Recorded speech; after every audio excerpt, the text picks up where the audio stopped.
the way that this administration has attacked free speech is by doing something that previously has only been utilized in the darkest times of American history. I'm of course talking about Mahmoud Khalil being potentially being deported, or at least having his green card revoked for basically nothing. Hey, what's up? Hi. How are you? Hi. We're gonna give you guys lav mics. Sure. Be so kind. Hello. Amazing. Yeah. Got it. Yeah. Nice to meet Magnet you. this onto your lip. How much you do it? Oh, I Here. got you. Looks a little complicated to me. I got you. You want to put it? You just put it right here. That's good. That's fine. Yeah. All right, you guys are good. Yeah. Take a seat. This is the chairs that they had. I'm sorry. No No, worries. that's fine. All right, ladies and gentlemen, boys, girls, and MBs, we have Bernie Sanders and AOC in the building. You guys are about to go up and speak at one of another one of the rallies that you've been doing, the Fighting Oligarchy tour, and I'm very excited to have you here. Vegas, specifically for me, has a lot of importance because I always say it's like the last time that I felt really hopeful about the future of this country, because I was outdoor knocking for you along with the Chapo boys as well in the primaries. And then, We did pretty well, huh? yeah, and everyone kept saying, oh, the culinary union is not going to vote, but the rank and file very clearly was swinging in your direction, and in spite of the media attacks, you obviously pulled through, and then COVID, and then all hell broke loose, obviously, and here we are. You don't have a lot of time, so, and I'm sure that we'll get to talk a little bit more in the future as well, but I went to Japan recently, and I got both of you guys gifts. I actually have another gift for you, but unfortunately I don't have your gift, the actual gift here. Hold on. This one's for you. This is a Palestinian movement in Japan. Thank you. Solidarity with Palestine, and this is a little train for public transit. All I right. have a Japanese Communist Party pin for you as well, but unfortunately, because I went over there and I checked out their headquarters. But what are you guys trying to accomplish with these rallies? Let's get started. I mean, I think that what the kind of moment that we're in, and also something that Trump was able to exploit, was really practicing, even though he doesn't believe in working class politics, they had a very focused working class strategy. And I think for a while, like, Democratic Party clearly wasn't effective at that, wasn't successful at that. And I think one of the things that we're here to do is to actually rally a class conscious movement to bring people together and to show that we can fight for a better future, not in marginalizing and attacking people, marginalized people, but actually in rejecting the differences that we have to come together in common cause and to organize folks. Well, I agree. To me, this country faces the worst set of crises that we have faced in a very, very, very long time. We are looking at a nation which is now oligarchic. And they don't hide it. I mean, I must give them credit for that. You know, they're out there. Mr. Musk, the richest guy in the world, is running all over the place, cutting veterans, the needs of veterans, cutting after Social Security. There are, in addition to Musk, he got 13 nominees of Trump to head major agencies. They're all billionaires. So you got a government, clearly, no embarrassment, of the billionaire class, by the billionaire class, for the billionaire class. And then what is, I would hope, would be upsetting to all Americans, no matter what their politics may be. You can be conservative about this. You got a president who is moving us very rapidly into an authoritarian form of society.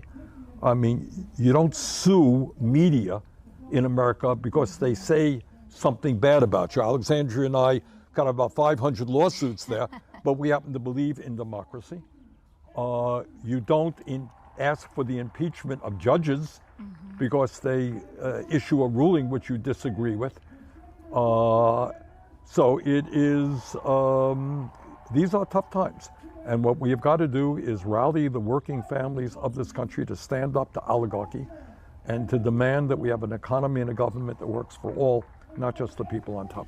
So one way that this government, I think, the Trump administration has been able to very expertly tackle these issues is by using an entry point of pre-established marginalization.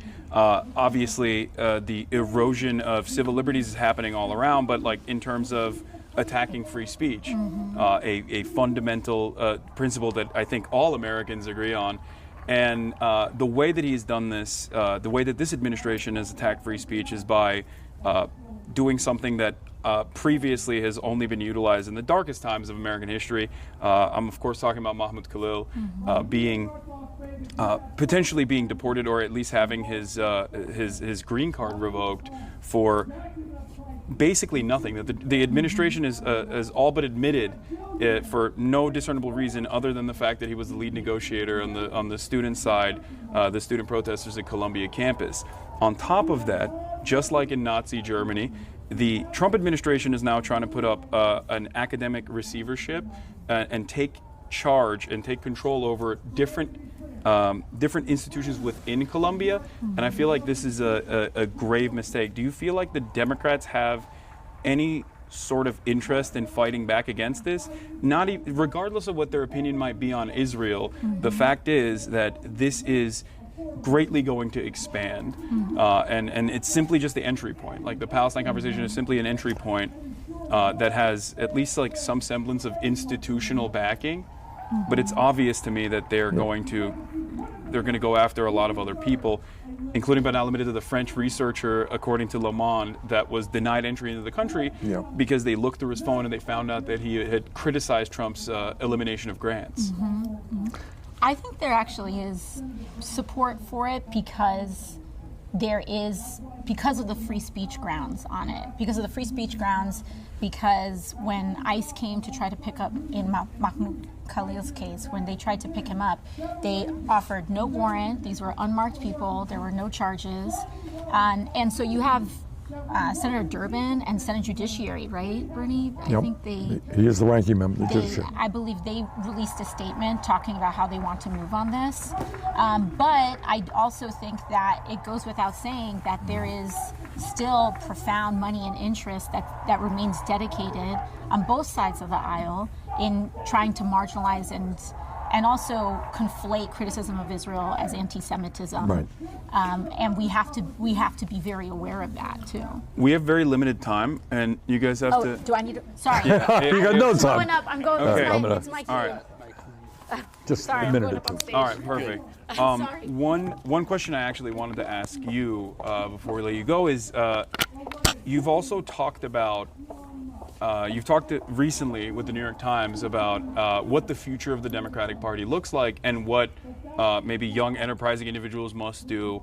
And I believe I'm paraphrasing here, you said something along the lines of like running as an independent rather than utilizing the party for infrastructure. me, that's not a very radical concept because I am the longest serving independent in American congressional history, and I've always run as an independent.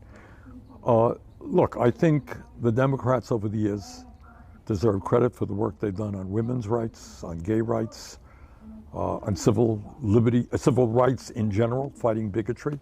They deserve credit, and they've made progress. But I don't think anybody with a straight face can tell you that they've stood up for the working class of this country. And I think that's why so many working class people have drifted into the Republican Party, not because they believe in tax breaks for billionaires or they don't believe that climate change is real. It's they look at the Democrats and there's not much there. So what my view is people should think about running as they want. Progressive independents should run as progressive Democrats, but don't necessarily feel that you have to run within the Democratic Party.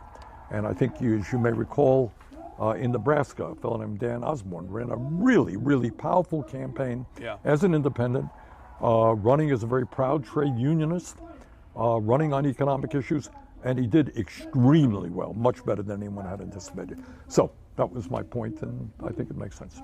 Do you feel like there's any sort of momentum to break through the duopoly in this structure? As someone who has run as an independent, and it is. A long career?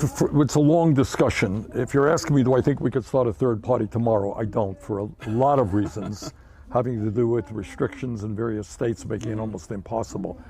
But I think what you're seeing is massive discontent with both the Republican Party and the Democratic Party. More and more people are looking for, I think, independent alternatives. Yeah. Oh, you? Yeah. Okay. All right. Well, All thank right, you so listen, much. great to see you. We'll hopefully do this again very soon. Okay, take care. All right. We'll go over to the rally now. We got to get your mic off. Thank you so much. Perfect. Okay, we good? All right. Okay. Hold on. Chatters. That was Bernie Sanders and AOC. There was obviously a lot more discussion that I wanted to get to, but unfortunately, they literally are going up right now. So it was short. Hopefully, one of these days, when I have a little bit, or Bernie has a little bit more time, I'll be able to conduct a longer interview with both AOC and Bernie. But having said that, that's what I think we need to do, like a podcast almost, you know? Purposely dodge? No. Bro, they're talking. They're literally about to, we're gonna film them in a second. They're about to go on stage. Like, their schedule is airtight.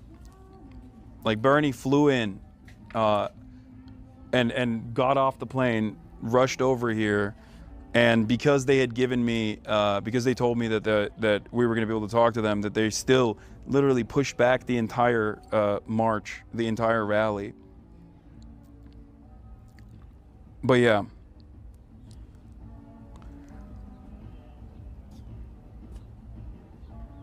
Anyway, having said that, we'll go over there. We'll go into the rally. We'll film the rally, and then by the end of it, I think we'll just let me talk to the production people to see if we can potentially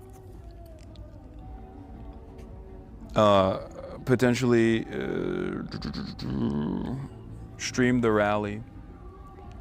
You're not mic'd, are you, March? Okay. All right. March is talking to the team right now. They're playing Tears for Fears again?